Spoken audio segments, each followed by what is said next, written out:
5 organisasi masyarakat sipil atau OMS Aceh yang tergabung dalam kelompok kerja 5 masyarakat sipil Aceh menyambangi kantor Dewan Perwakilan Rakyat atau DPRA. Kedatangan mereka untuk memberikan sejumlah catatan kritis terhadap kinerja PJ Gubernur Aceh Ahmad Marzuki jelang 1 tahun kepemimpinannya. Mereka yang tergabung dalam Pokja 5, yakni Masyarakat Transparansi Aceh atau MATA, Walhi Aceh, Kata Hati Institute, LHB Banda Aceh, dan Flower Aceh. Ada beberapa catatan kritis PJ Gubernur Aceh yang disampaikan, mulai dari gagalnya Ahmad Marzuki dalam pengelolaan dan perbaikan tata kelola lingkungan serta sumber daya alam, gagal dalam sektor tata kelola pemerintahan, sektor agraria, serta gagal dalam membangun skema pemberdayaan perempuan dan perlindungan anak. Semua itu disampaikan di depan Wakil Ketua DPRA, Safarudin, yang menerima kedatangan Pokja 5. Paparan tersebut disampaikan berdasarkan data-data yang diperoleh bukan lahir begitu saja.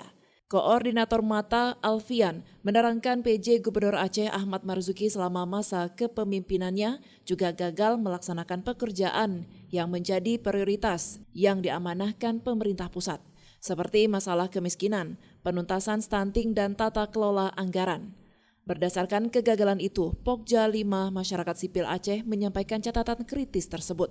Mengambilkan sikap dan memberikan dalam bentuk catatan kritis, tapi tidak hanya menyerahkan kepada pihak DPRA saja, tapi juga kepada Presiden Republik Indonesia, juga kepada Menko Polkam, kepada Mendagri, dan juga Forbes Aceh. Nah, proses ini yang kami sampaikan tadi di dalam bahwa tidak hanya sekedar mengeluarkan pernyataan ataupun memberi catatan, tapi kita berharap bahwa yang pertama ingin menyatakan bahwa keberadaan PJ sekarang, rakyat Aceh tahu apa yang terjadi sebenarnya. Jadi jangan dianggap kita ini nggak paham apa-apa. Dan pola-pola lama yang digunakan saya pikir harus dihentikan. Karena kita ingin kasus-kasus yang sudah banyak di Aceh ini harus bisa diselesaikan oleh gubernur yang akan ditunjuk nanti. Jadi kalau misalnya hanya semata-mata dalam tanda kutip kepentingan pusat ditempatkan kemari, saya pikir ini akan menjadi potensi konflik baru di Aceh nantinya. Makanya kita juga berharap DPR juga tidak cawe-cawe dalam hal ini, tapi kita berharap DPR konsisten untuk memperjuangkan ini. Jadi tidak hanya juga mengeluarkan atau usulan, tapi juga bagaimana melakukan langkah-langkah politiknya sampai ke pemerintah pusat sehingga ini bisa berhasil. Sejalan dengan apa yang disampaikan oleh Pokja 5, Wakil Ketua DPRA Safarudin mengatakan sependapat dan sepakat dengan sejumlah rekomendasi yang disampaikan.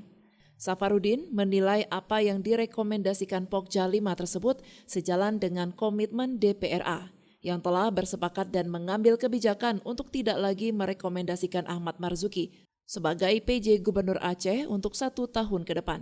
Dan hal-hal lain catatan ini akan menjadi rekomendasi kita, dan yang pasti kami DPRA menghimpun dan juga memberikan ruang kepada publik untuk menilai.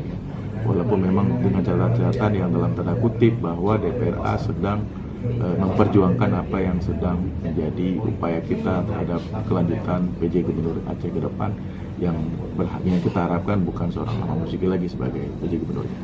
Ini semuanya kebijakannya politis ya, jadi pemerintah pusat tentunya pasti mempertimbangkan. Suara DPRA ini kan representasi dari seluruh rakyat Aceh, kami ini dipilih dari representasi masyarakat yang ikut dalam kontestasi pemilu tahun 2019 yang lalu.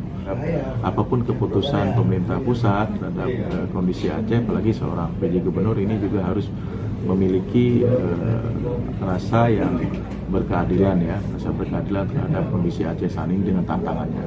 Apalagi catatan kita tadi ada harapannya supaya dipimpin oleh non-sipil, non-militer, artinya orang sipil, supaya lebih memahami bagaimana karakter masyarakat di Aceh. Dari Banda Aceh, Lala Nurmala melaporkan untuk Puja TV Aceh.